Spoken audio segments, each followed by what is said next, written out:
Mesdames, Messieurs, bonjour. Les titres de l'actualité. Ouverture ce matin à Kossiam de la 19e session du Conseil national de lutte contre le VIH-Sida et les infections sexuellement transmissibles. Le président du Faso, qui a présidé cette ouverture, appelle les acteurs à œuvrer dans le sens de l'atteinte des objectifs d'ici à 2030. Vous l'entendrez dès le début de cette édition. Dans cette édition, 8 personnes ont perdu la vie des suites d'une intoxication alimentaire à Gawa. Les faits remontent dans la nuit de mardi à mercredi dernier. Les victimes auraient consommé du riz préparé avec un fruit localement appelé finzan. Dans cette édition et en page internationale, le premier face-à-face entre les États-Unis et la Chine depuis l'élection de Joe Biden. La rencontre qui a débuté hier en Alaska laisse voir les désaccords entre les deux premières puissances mondiales. C'est le président du Faso, en sa qualité de président du CNLIST, qui a présidé ce matin à Kossiam l'ouverture de la 19e session du Conseil national de lutte contre le VIH-Sida et les infections sexuellement transmissibles. Encouragement à l'ensemble des acteurs engagés dans la lutte, appel à œuvrer dans le sens de l'atteinte des objectifs d'ici à 2030 sont ses adresses à l'ouverture des travaux. Gérard Sommet et Caroline Ouare. Hymne national et vérification du quorum des membres du Conseil et la 19e session peut se tenir. L'orientation des interventions en matière de lutte contre le sida est l'un des objectifs de cette session.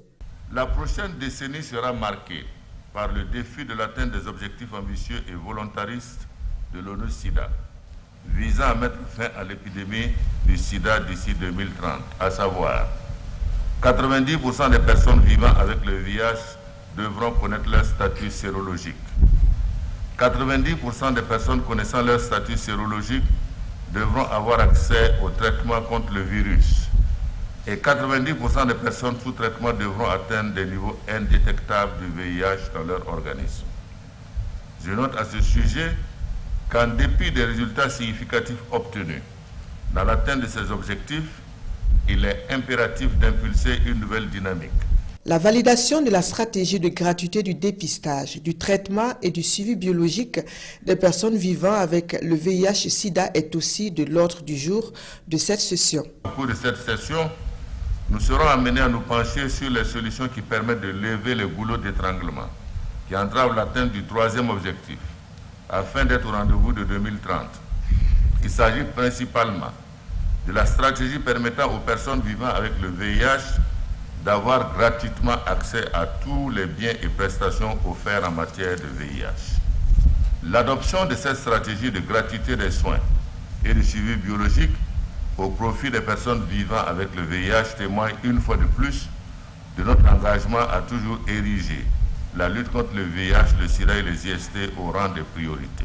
Depuis 2001, date du début des interventions par le biais de plans quinquennaux, la lutte enregistre des avancées qu'il s'agit à présent de consolider et viser les objectifs du nouveau référentiel couvrant la période 2021-2025. Et puis la commune de Gawa, de nouveau endeuillée. 8 morts ont été enregistrés dans un village à quelques kilomètres de la ville. Une intoxication alimentaire serait à l'origine de l'incident, selon les responsables des services de santé de la localité. Issa Kazabré et Lambert Soma se sont rendus sur les lieux. Voici leurs explications. Des pleurs par ici, des visages ravagés par la douleur par là. Le village de Dahal Pangara, à environ 22 km de Gawa, pleure ses morts. Le dîner du mardi 16 mars sera fatal à certains membres de la grande famille Palais. C'est dans la nuit de mardi à mercredi qu'ils ont consommé du riz. La sauce était faite d'un fruit de l'arbre communément appelé finsan. C'est le lendemain matin que certains ont commencé à manifester des malaises et des vomissements. Le Bligia sapida, ce sont les fruits de cet arbre qui se sont retrouvés dans les marmites des victimes. La consommation des fruits non mûrs de cette plante serait toxique selon certains habitants. 3 personnes sont décédées au domicile familial, 2 autres au CSPS de Oli et d'autres morts ont été enregistrés au CHR de Gawa. Il s'agit probablement d'une intoxication alimentaire qui aurait emporté 8 personnes de la même famille. Actuellement, des prélèvements ont été faits et des investigations sont en cours afin d'élucider vraiment les causes exactes de cet incident vraiment malheureux. En octobre 2020, une intoxication alimentaire avait déjà fait 9 morts dans la commune de Malba. L'Union économique et monétaire ouest-africaine UEMOA et l'Union transfrontalière des collectivités territoriales Sikasso, Korogo et Bobo-Dioulasso ont à leur actif une convention d'un montant de 354 millions de francs CFA. Cette somme est destinée au financement de plusieurs projets prioritaires. La signature du protocole d'accord est intervenue ce mercredi à Bobo-Dioulasso avec pour témoins Kassoum Milogo, Sidiki Milogo et Karim Sissé. C'est un acte qui marque le démarrage des activités de la Convention de subvention pour la mise en œuvre du programme régional d'appui à la décentralisation financière de l'UEMOA phase 2. En jetant donc les bases de ce partenariat, la France, à travers son Fonds de solidarité et l'Union économique et monétaire ouest-africaine, entendent regarder dans la même direction en termes de financement des projets prioritaires de l'espace Escabo. Nous voici donc engagés ensemble pour la mise en œuvre d'une nouvelle phase des activités du produit à travers une nouvelle subvention de 354 millions et va contribuer ainsi à améliorer l'accès à l'eau potable. Je suis très content de ce qui a été fait, très content de cette action en commun et la main dans la main avec le CCT de l'UEMOA. Et on va continuer parce que je crois qu'on fait œuvre utile et qu'on rend service aux populations. Depuis sa création en 2016, l'Union transfrontalière des collectivités territoriales, Sikasso, Korogo et Bobo-Dioulasso, a plusieurs réalisations à son actif. En 4 ans, il y a eu 20 forages réalisés, 10 dans la commune de Woloni au Burkina Faso et 10 dans la commune de Loloni au Mali. Ensuite, il y a eu une voie, c'est-à-dire une piste entre la commune de Loloni et Woloni. Et il y a eu bien sûr l'étude de la piste Tengrela en Côte d'Ivoire, Fakola au Mali. L'Union transfrontalière des collectivités territoriales Sikasso, Korogo et Bobo-Dioulasso regroupe les régions de Sikasso au Mali, du Poro, de la Bagué, du Folo et du Tchonkolo en Côte d'Ivoire et celle des Cascades et des Hauts-Bassins au Burkina Faso. L'Institut ISTAPEM et l'Université Norbert Zongo veulent mutualiser leurs efforts pour la formation des jeunes dans les matières scientifiques et technologiques.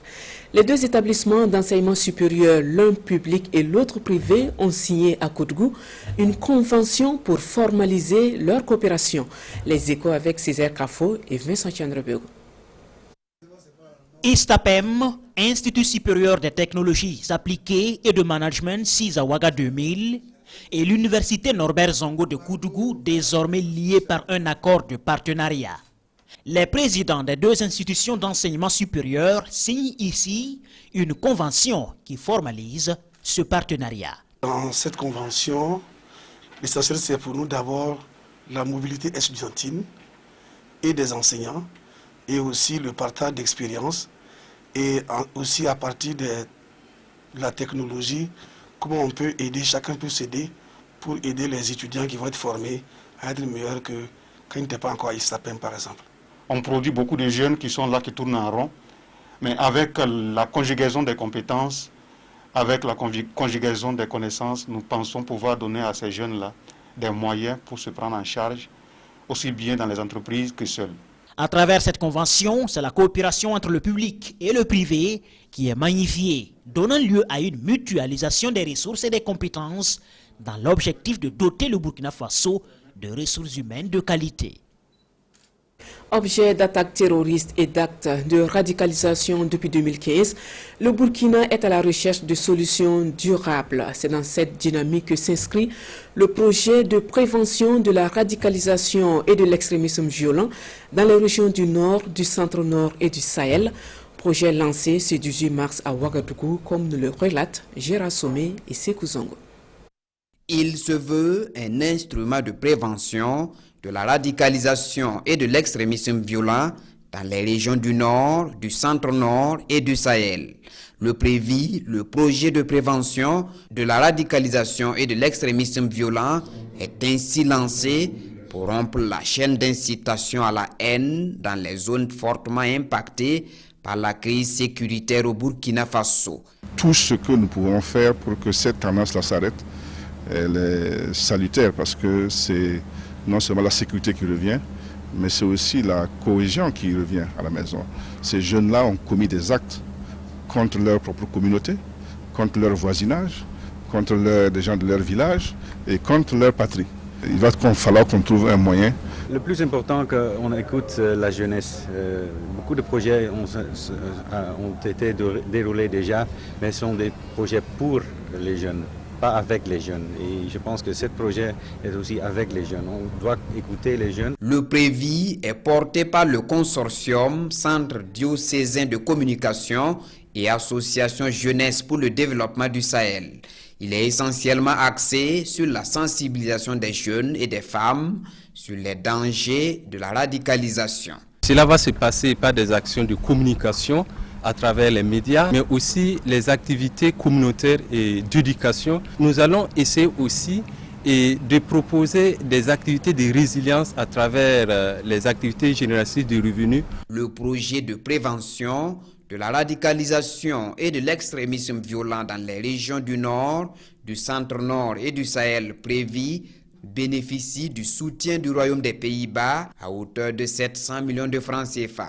Il couvre 16 communes des 3 régions pour une durée d'exécution de 36 mois. 1,2 milliard de francs CFA, c'est le coût du programme Autonomisation des jeunes en Afrique de l'Ouest. Ce programme, qui est piloté par Plan International Burkina, bénéficie de l'appui financier du ministère des Affaires étrangères du Danemark. Pas plus que hier à Ouagadougou, les membres du comité de pilotage ont dressé le bilan des activités de 2020 et envisagé celles à venir. Issa Kafando et Sébastien Zongo. Troisième session du comité de pilotage du programme d'autonomisation des jeunes en Afrique de l'Ouest. Il s'appuie sur 4 composantes qui concernent la vie des jeunes, notamment le droit à la santé sexuelle et reproductive favorable aux jeunes, éducation, autonomisation économique et sociale. Dans la commune de Manga, nous pouvons dire que beaucoup d'activités ont été menées dans le cadre de ce projet.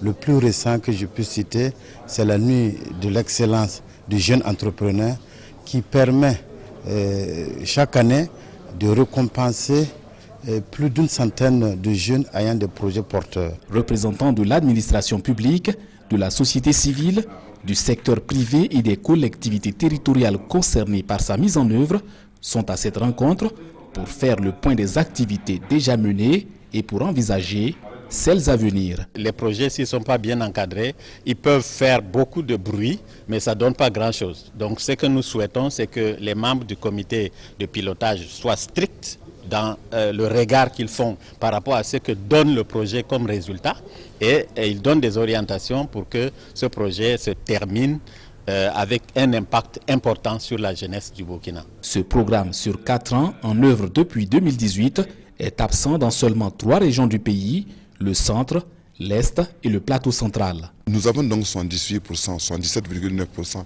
de la population qui a moins de 35 ans. Et toute activité qui s'adresse donc à l'endroit des jeunes doit être captée. Ici, nous avons donc une ressource de près de 1,2 milliard qui sont donc financées donc par l'ambassade du Danemark pour accompagner l'autonomisation des jeunes.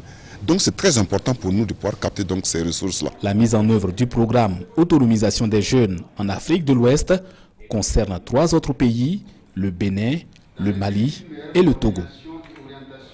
L'ONG WaterAid, le secrétariat permanent des organisations non gouvernementales SPONG et Children Believe ont conjointement réalisé une étude d'évaluation du niveau de prise en compte de l'accès des populations burkinabées à l'eau, l'assainissement, l'éducation et la santé dans la loi de finances 2021.